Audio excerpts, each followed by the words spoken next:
경기를 통해서 새롭게 드러난 이런 기술들, 그 다음에는 시범을 통해서 막 새로 나오는 기술들, 이런 기술들을 대하는 태도가 정통 아니야.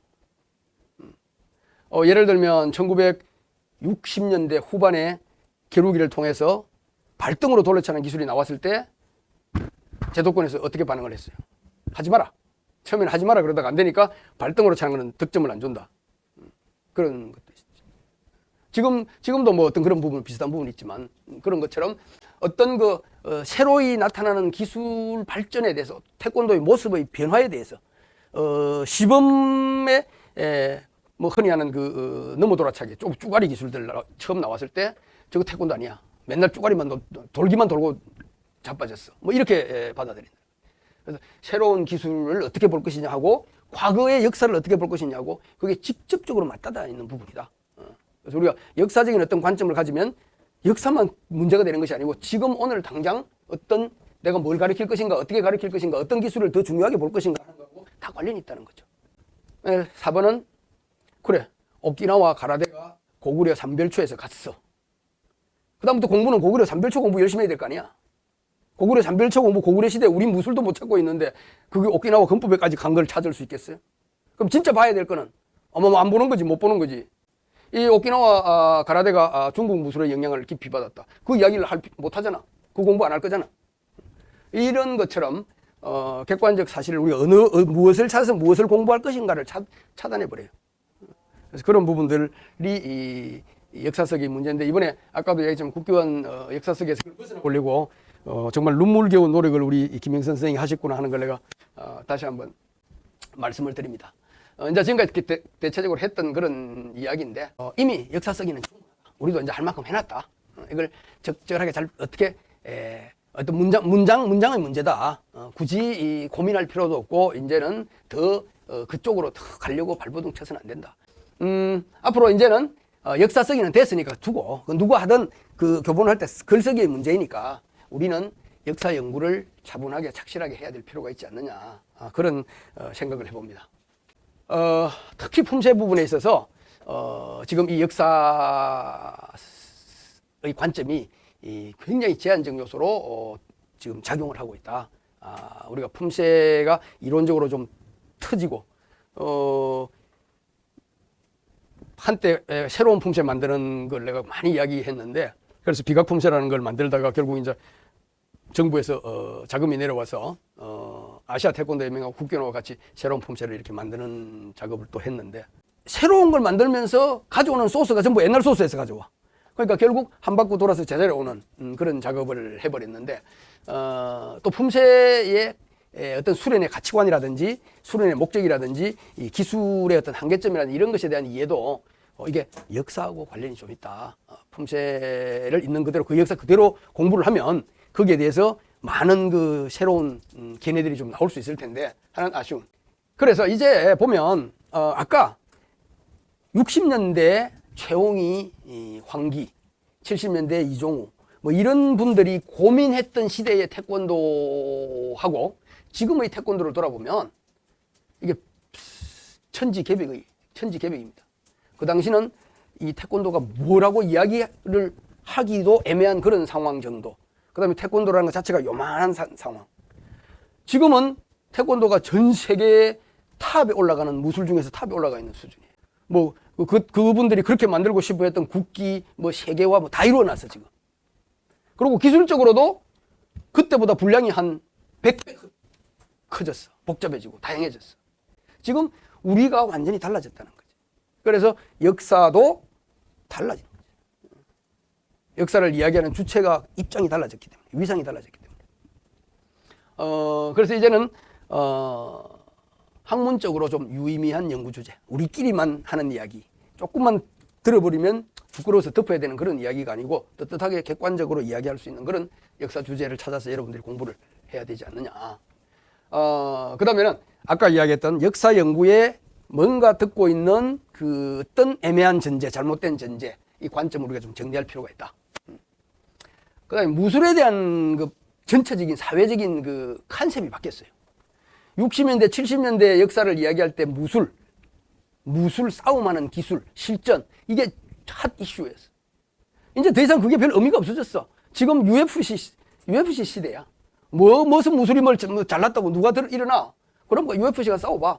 이미 다 증명됐잖아. 어떤 상황이 어떤 기술이 어떤 만큼 할 수 있다는 거. 그래서 무술적으로 막 그 우위를 이야기하는 거 이미 웃기는 이야기 돼버렸어. 그 다음에 나중에 이야기하겠지만 SNS 시대 유튜브 찾으면 안 나오는 게 없어. 모르는 게 없어. 이런 시대가 됐기 때문에 우리가 좀 달라졌다. 그 다음에 고대사 옛날 이야기 많이 했는데 현대사 연구 무지하게 중요하다. 우리 이 경기가 어떻게 발전했고 그 과정에서 어떤 선수들이 어떤 기술적인 변화를 만들어냈고 그것이 결국 우리 전체 이 태권도에 어떤 변화를 가져왔고 그 다음에 세계화되면서 각 그 지역 문화권별로 태권도가 전파되면서 어떤 그 가치의 교환이 서로 이루어졌고 어떤 관점들이 새로이 대두가 됐고 이런 현대사 세계적 관점에서 지금 태권도사에서 역사라 그러면 꼭 옛날만 이야기하는 게 아닌 그런 부분, 무지하게 중요한 부분들이 많이 있다. 그 다음에는 고립의 역사가 아닌 소통, 교류, 상호작용의 역사를 공부해야 된다.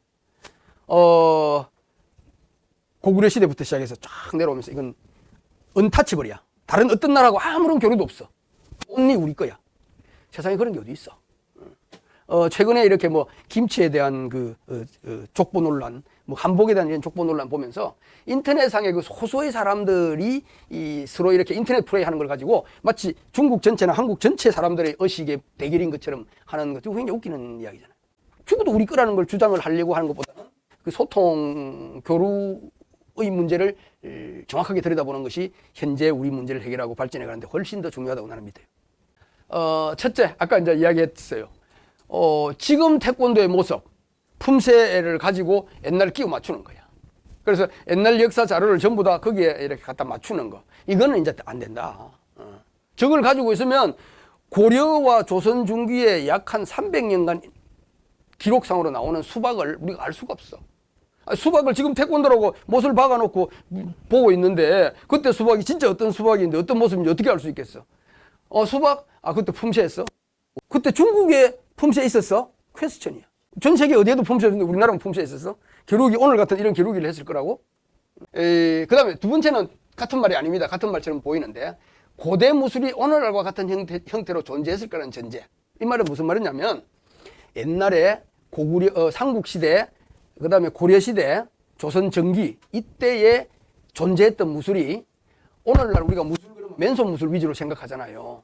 유도, 가라데, 태권도, 합기도 뭐 이렇게처럼 그 당시의 무술이 과연 그랬을까? 맨손 무술이 그 당대의 사회의 무술의 중심이었을까?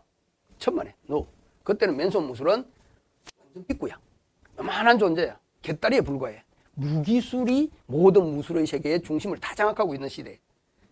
근데 그때 무술을 바라보면서 맨손 무술이 그 고려시대 최고 모든 중심이었던 것처럼 우리가 자꾸 그렇게 보려고 하면 그게 진실이 보일 수 있겠느냐는. 내가 굉장히 강조하는 부분입니다. 무술사를 공부할 때 조금 이따가 근대 무술론을 이야기할 텐데 극히 최근의 현상이다 이거지. 그전에는 무술의 모든 이야기가 무기술을 중심으로 전개되고 있었다. 그렇기 때문에 우리가 역사를 볼 때도 이러한 생각을 갖지 않고 보면은 자꾸 착각을 하거나 잘못된 방향으로 갈 수 있다. 우리가 학술적으로 논문을 쓰거나 그럴 때는 잘 그러지 않은데 인터넷상으로나 뭐 구라를 풀거나 이럴 때 아직도 이 상고주의적 관점, 신비적 관점은 주류를 차지합니다. 소림사 이야기라든지 장산봉 이야기라든지 이 중국 영화의 99.9%가 그런 설화, 전설, 구라를 합쳐가지고 아름다운 그 무술의 이야기를 만들어내는데 그게 워낙 강하니까 전 세계 사람들이 전부 그걸 다 진실로 다 알고 있고 믿고 있는 거지. 5번은 모든 무술이 격투 기술을 위해서 발전됐을 것이라는 전제를 사람들이 생각해요. 무술사를 생각할 때 전부 다 싸움하는 기술만 생각해.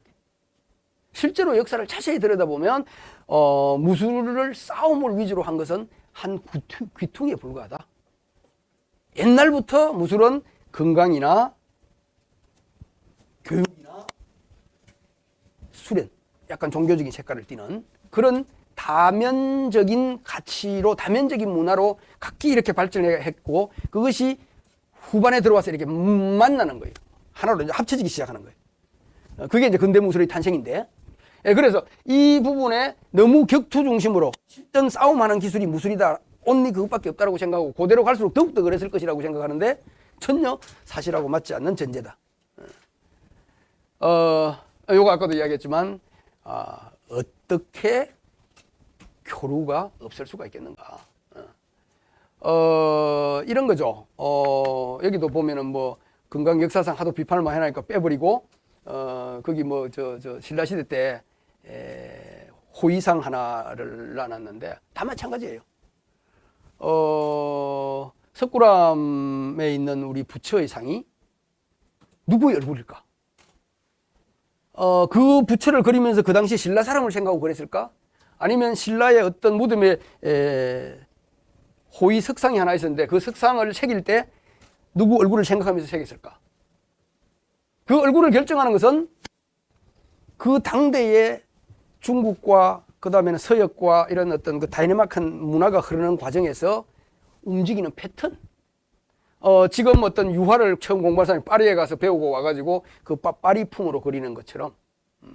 그래서 그런 것들이 그리스 조각의 영향이 있을 수도 있고, 중국의 그 막고굴의 영향이 있을 수도 있고, 중국의 어떤 그 석굴의 영향이 있을 수도 있고, 이런 그대로 따오는 그런 부분들이 있어요. 어떤 그 교류 문화의 어떤 그 개방성 이런 부분에 대한 것도 이제는 좀 일반 다른 분야의 학자들이 하는 정도 수준은 우리도 돼야 되지 않겠는가 하는 생각을 합니다. 근대무술론이라는 것은 제가 한 2001년인가 2년에 썼는 논문인데 간단하게 얘기하면 고대무술은 맨손무술이 아니다. 무기술이 중심이고 맨손무술은 아주 작은 한 부분에 불과했다. 두 번째, 맨손무술이 무술수련의 중심이 된 것은 굉장히 최근의 일이다. 역사적으로는 동양에서는 임진왜란이 굉장히 중요한 기점이 됩니다. 중국, 한국 다 합쳐서. 그 다음에 연도로 굳이 따지면 1960년대 후반부터의 일이다. 지금 나중에 더 구체적으로 제가 이야기하겠지만 훨씬 더 후대로 내려옵니다. 고대 맨손 무술의 기술적 내용은 아직까지 어떤 역사 연구에서도 제대로 파악된 적이 없습니다. 중국 무술사의 통사로서 제일 잘 돼 있는 책이 임백원 교수의 중국 무술사인데 거기를 봐도 아무리 뒤집하고 읽어봐도 구체적인 모습은 안 나와요. 최근에 이제 중국의 이 무술사를 공부한 학자들이 아주 특정한 시점에 특정한 사건을 평생 공부하는 그런 수준으로 이제 들어가고 있는데 그 친구들 것도 옛날 거는 보면 최근에 내가 읽고 있는 책 중에서는 이제 그 척계공의 기요신서 주변에 중국에서 맨손 무술에 대한 기록이 한꺼번에 폭발적으로 나오는 시점이 있는데 그 시점에 대한 그 연구를 전문으로 하는 학자가 있는데 굉장히 재미가 있어요. 그렇지만 그 친구마저도 기요신서에 나오는 굉장히 구체적인 기술 명칭과 분류 다 나오는데도 그게 딱히 어떤 동작이다라고 쉽게 하지 못하는 그런 수준이에요. 근데 그 전에 우리나라 고려시대면 송나라인데 그 다음에 고구려면 당나라인데 그때 맨손 무술이 어떤 형태였다? 아무도 말할 수 없어요. 우리가 이런 정도는 좀 관점을 가지고 들여다봐야 되지 않겠는가. 첫째, 무술의 기원, 출발점하고 수련 목적의 다면성. 그러니까 무술은 실정 격투, 실정 기술을 위해서 출발했다라는 전제에 너무 제한되면 안 된다는 뜻이죠. 처음부터 군사무술, 살상무술, 실전무술 저런 부분이 한 주류가 있었다면 스포츠 무술, 무예, 희자 들어가는 수박 희 뭐 이런 거. 즉 말해서 누가 잘하나 보자. 어느 놈이 세? 한번 붙어봐. 이 방향으로의 발전이 처음부터 큰 덩어리가 하나 있었다. 저는 수박은 철저히 두 번째 카테고리라고 봐요. 스포츠 무술이라고 봐요. 중국도 그렇고 한국도 그렇고. 그 다음에 건강무술, 수련무술, 양생술, 건강을 위해서 하는 거. 그래서 지금 품새 속에 들어있는 건강적인 요소를 배제해버리면 품새의 동작을 설명하기 힘든 부분이 많이 있습니다. 왜 싸움하는데 그렇게 낮은 자세로 주춤석에 응급주춤 서서 왜 서 있어? 그렇게 긴 앞구비를 왜 서 있어? 물론 무기술과 맨손무술의 관계도 중요한 한 부분이지만 건강을 위한 운동, 엑서사이즈로 한 부분이 있다는 거죠. 수련무술이라는 것은 건강을 포함하는 거지만 도교를 중심으로 해서 많은 사람들이 무술의 동작을 활용해서 심신수양, 호흡법하고 연결되는 그런 그 준종교적인 의식, 또 특히 이제 오래 살기 위한 그런 부분, 또 도를 닦기 위한. 그래서 우리 이 태계 선생이라든지 뭐 이런 분들도 그 수련법 다 나오잖아요. 그러니까 이 유교 계통, 불교 계통, 도교 계통에 다 우리 사회 전체에 이 수련의 전통은 굉장히 깁니다. 무기술과 맨손무술 내가 충분히 말씀을 드렸고, 그래서 무기무술이 맨손무술로 넘어와서 맨손무술의 형태를 결정지은 것이다라는 것이 제 관점이에요. 맨손무술이 무기무술을 만들어냈다가 아니고 무기무술에 발전된 이론과 동작들이 맨손무술로 넘어왔다. 그래서 앞구기와 뒷구기와 주춤서기는 무기를 손에 들고 보면은 굉장히 쉽게 해석이 되는 부분이다. 군대 가서 총검 쏘면 앞구비 뒷구비 안 할 수 없잖아. 태권도 앞구비 뒷구비를 도용한 것이 아니고 무기를 들면 그게 나올 수밖에 없어. 찌르고 빼고 맞고 하려면, 그리고 돌려면 주춤서기가 나와야 돼. 무거운 무기를 들고 돌려면. 그래서 그다음 이 막기 동작들이 지금 여러분들 UFC나 복싱 경기나 뭐 다 보면 막을 수 있는 기술이 몇 개 있어. 태권도 기루기 시합이 발전하면서 막기가 되나? 카바, 가드로 다 바뀌는 거지. 왜? 스피드가 막을 수가 없어. 막으면 죽어. 큰 동작으로 막으로 들어가면 죽어. 페인트 하나만 주고 때리면 그냥 다 죽는데. 근데 왜 그렇게 큰 도식적인 막기 동작을 죽기 살기로 열심히 했을까? 칼을 들고 봉을 들고 창을 들면 다 그 동작 나와. 그래서 무기술과 맨손무술의 관계가 발전 초기 단계부터 밀접한 관련이 있다. 그 다음에 마지막 거는 조금 이제 어떤 내 개인의 어떤 그런 요즘 약간의 관심이랄까 그런 부분인데, 드러난 무술과 숨겨진 무술이라고 내가 표현해 봤는데, 우리가 지금 태권도 연구를 할 때 나오는 건 다 드러난 어떤 역사를 보고 있어요. 사료에 나오는 거, 기록에 나오는 거.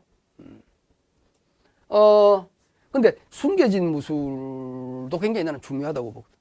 그래서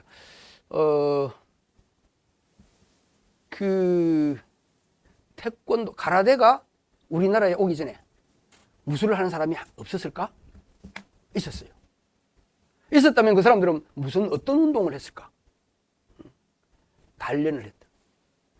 그래서 아까 이야기했던 그 수련무술하고도 약간 맥을 같이 하지만, 고려시대에도 조선시대에도 언제도 항상 특별히 혈기가 넘치고 몸이 건강하고 힘이 뛰어난, 용력이 뛰어난 그런 어떤 용사형 사람은 항상 존재했었거든.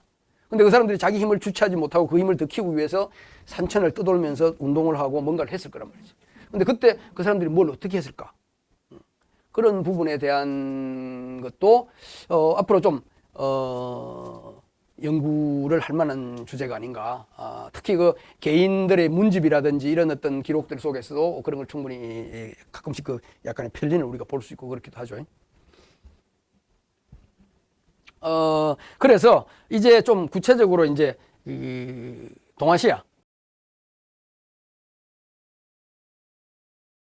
쉽게 말하면 중국과 한국과 일본의 이 맨손 무술사를 간략하게 좀 이야기를 드릴 텐데, 동아시아 맨손 무술사의 중요한 사건이라고 내가 했는데, 이 무예도보 통지의 제일 큰 레퍼런스가 되는 책이 이 무편 기요신서 무비지라는 세 권의 책인데, 저 책이 나오는 게 우리나라 임진왜란 직전이에요. 그리고 무비지는 임진왜란 직후예요. 그 정도 시간이 되는데, 그때 중국의 그 어마어마한 많은 책들, 무술에 대한 책이 아니라 전체 책들이 역사에 관한 책이 많이 있는데, 맨손 무술에 대한 게 거의 없어. 그때 처음 등장해.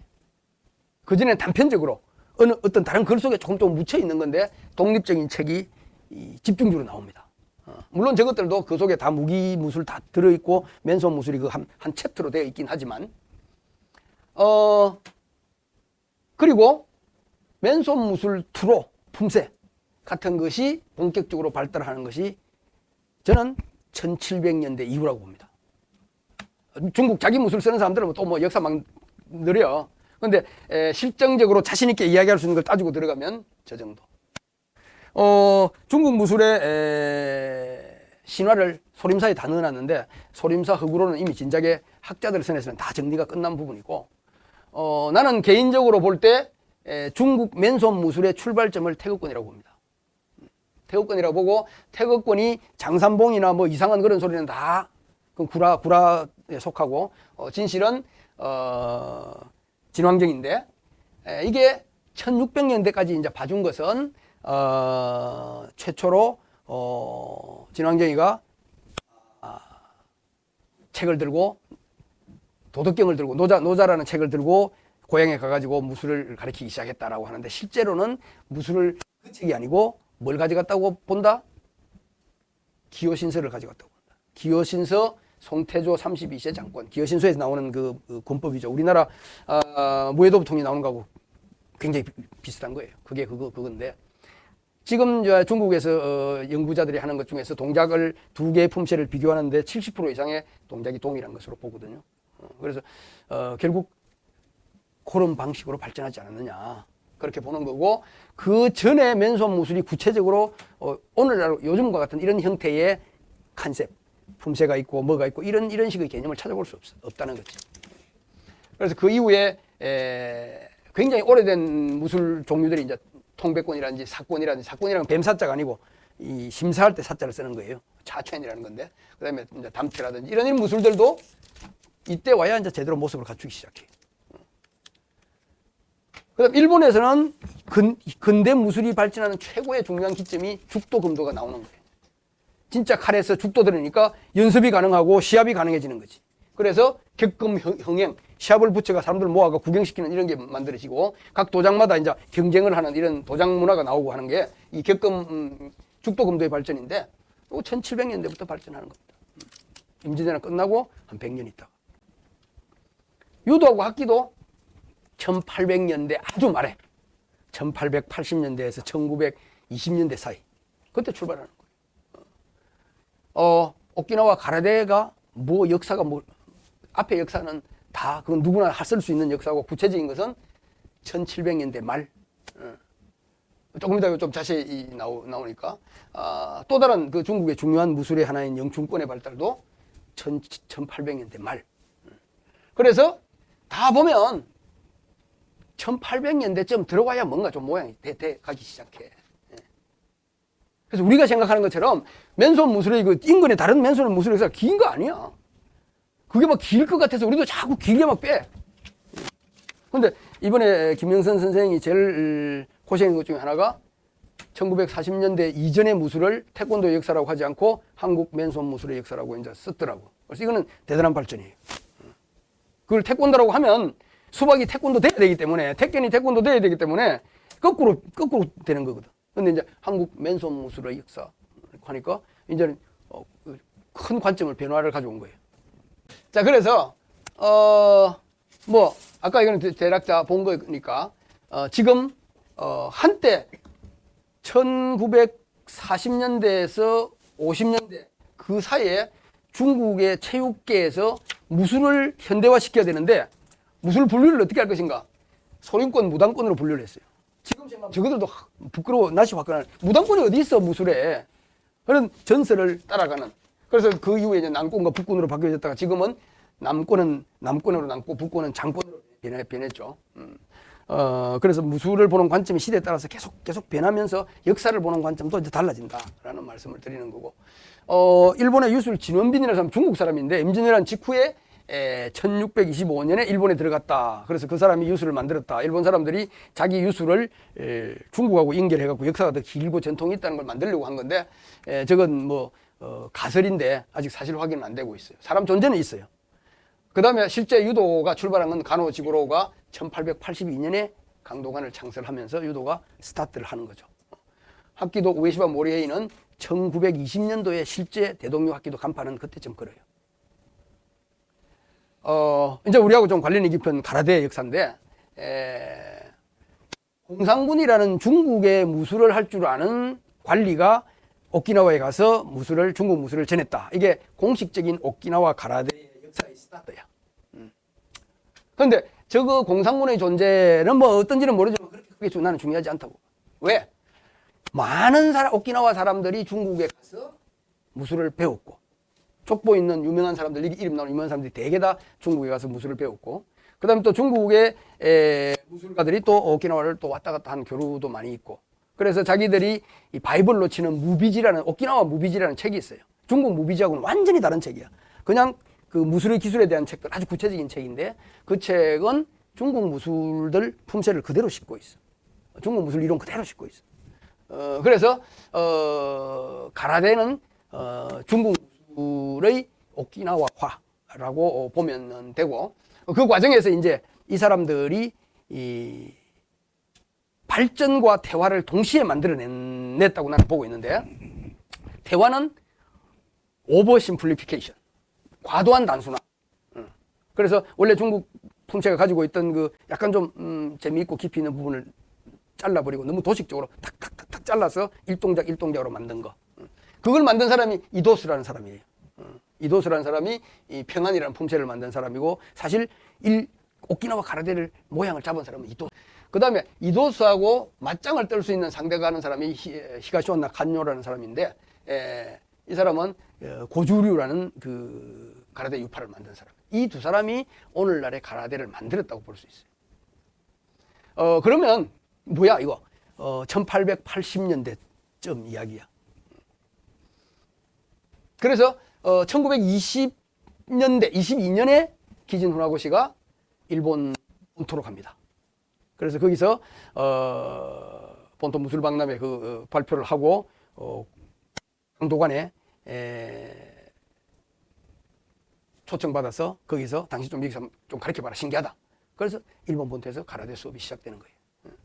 오키나와 가라데는 그렇게 오래된 무술이 아니다. 아까 이야기했던 것처럼 극히 최근에 이루어진 무술이다. 그래서 가라데의 기원을 중국 무술에서 왔다라고 보는 쪽이 있고, 그 다음에는 원래 자기들 뭔가 있었는데 중국 무술하고 결합했다. 뭐 똑같은 말이야. 원래 아무것도 없는 데가 어디 있어? 원래 아무것도 없는 데는 아무 데도 없어요. 어디에도 나름대로 자기들 운동하고 싸움하는 기술하고 다 있어. 그 다음 명칭에 대한 문제인데, 이 국기원 교본에 뭔가 어떻게 해보려고 이 토디라는 말을 썼더라고. 저건 정말 전문 역사가가 아니면 알 수 없는 말인데, 저게 국기원 일반 교과서 교본에 들어갈 필요가 있는 용어인지 나는 모르겠는데, 아마 우리 이제 박성진 기자 좀 관심이 있을 텐데, 지금 현재 모든 사람들이 가라데 하지만 그 당대, 그리고 우리 일대 관장님들이 일본에서 배울 때까지만 해도 겐포라는 말이 더 중요했어. 지금 가라데 역사에서 다 사라졌어. 다 지웠어. 근데 그 당시 당대 사람들은 뭐라 그랬냐? 겐포 가라데라 그랬어. 그때 내가 청계천에서 얻었던 책 제목이 뭐냐면 류규 겐포 가라테야. 권법 당수라고. 이 겐포라는 게 윤병현 선생이 이야기하는 추안파나 똑같은 말이야. 오키나와 발음, 일본식 발음 겐포야. 니은으로 겐포라고 하기도 하고, 지금도 미국에 가면 많은 가라데 유파들이, 독특한 유파들은 자기들을 겐포 가라데라고 그래. 오키나와 직통이다. 뭐 이런 걸 주장하기 위해서. 그래서 이 권법이라는 말이 그 당시 왜 그렇게 그 사람들이 집착을 했던가, 거기서 쉽게 못 벗어났던가 하는 것은 이것하고 관련이 깊고, 그 당시 사람들의 그 의식 속에 자기들의 무술을 어떤 무술이라고 봤던가 하는 거하고 관련이 깊다는 그런 뜻이라고 봐요. 그래서 앞에서 시점에 대한 그 관점에 대한 이야기를 좀 했고, 그다음에 거기에 연장선상에서 동아시아, 중국, 한국, 일본의 무술의 이 근대 맨손 무술이 출발점 이야기를 좀 했는데, 굳이 내가 이 시점, 근대 무술이 출발한 시점이 최근이라고 이야기를 자꾸 강조하는 이유는 맨손 무술의 역사에 대해서 우리가 너무 초조할 필요가 없다. 그리고 이 시점에서 이 어라운드 이 시점에서 집중적으로 맨손 무술들이 발전을 하고 이렇게 어떤 모습을 갖추고 가는 그런 시절인데, 우리하고 차이가 뭐 100년, 150년 그게 뭐 대단한 거냐는 거지. 그리고 우리가 그 전에 택견이라는 것이 없었느냐? 아니니까. 그래서 그런 관점에서 맨손 무술의 역사와 태권도 역사, 그리고 우리 주변의 무술의 역사들을 크게 하나로 보면서 여러분들이 이 역사를 보는 좀 약간 좀 여유 있는 어떤 그런 그 태도로 출발을 해줬으면 하는 그런 바람이에요.